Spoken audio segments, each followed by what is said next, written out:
Sunita Williams 9 महीने के बाद इंटरनेशनल स्पेस स्टेशन यानी अंतरिक्ष से धरती पर वापसी कर चुकी हैं।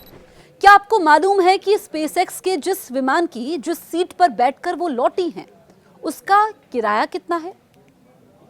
ये किराया इतना ज्यादा है कि इसकी उम्मीद नहीं की जा सकती है, क्योंकि इससे कम पैसे में तो भारत का इसरो अपना चंद्रयान बनाकर चंद्रमा पर उतार चुका है। इससे कम पैसे में भारत का इसरो अपने अगले कई स्पेस मिशन पूरे कर लेगा। इससे 10 लाख की आबादी वाला शहर 20 दिन खा सकता है। इस एक सीट के किराए पर जितनी रकम लग रही है, उससे भारत में 10 लाख की आबादी वाला एक शहर 20 दिन भरपेट खाना खा सकता है, बशर्ते अगर उसकी खुराक पर रोज 250 रुपए प्रति व्यक्ति खर्च हो।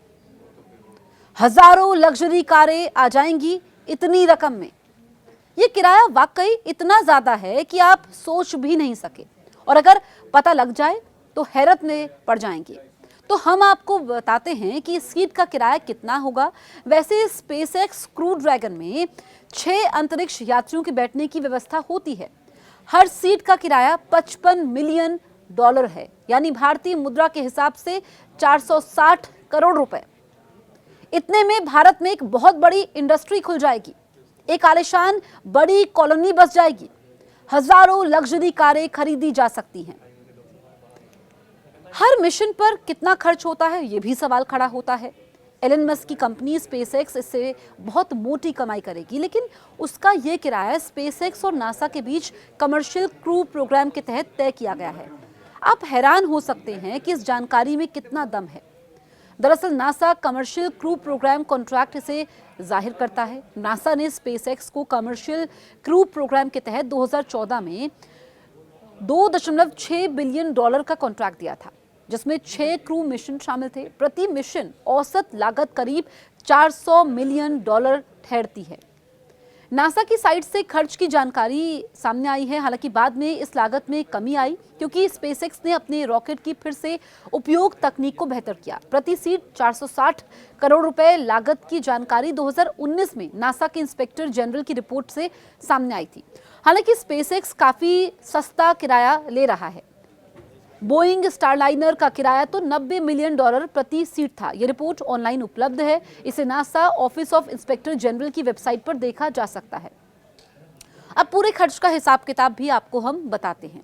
स्पेसएक्स का क्रू 9 मिशन की 4 सीटों का किराया लगभग 1840 करोड़ रुपए है। अभी ये 4 अंतरिक्ष यात्रियों को लेकर स्पेस स्टेशन पर पहुंचा, और उसके बाद अब सुनीता विलियम्स की धरती पर वापसी हो चुकी है।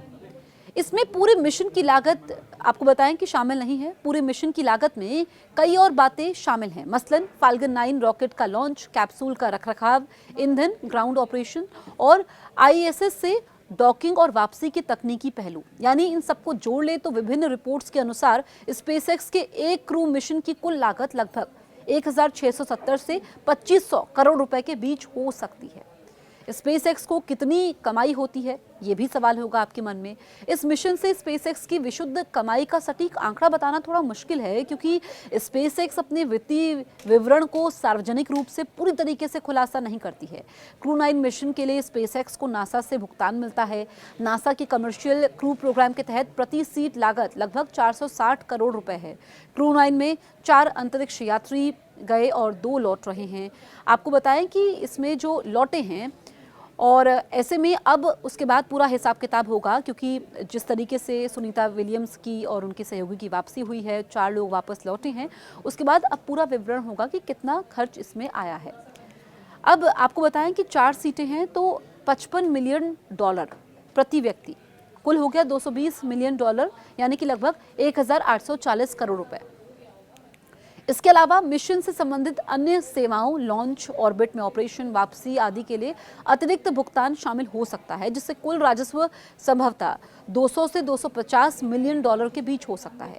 ग्राउंड ऑपरेशंस और स्टाफ लॉन्च, मिशन कंट्रोल और रिकवरी के लिए अतिरिक्त 20 से 30 मिलियन डॉलर। कुल लागत अनुमानित रूप से 1000 से 1340 करोड़ रुपए के बीच हो सकती है।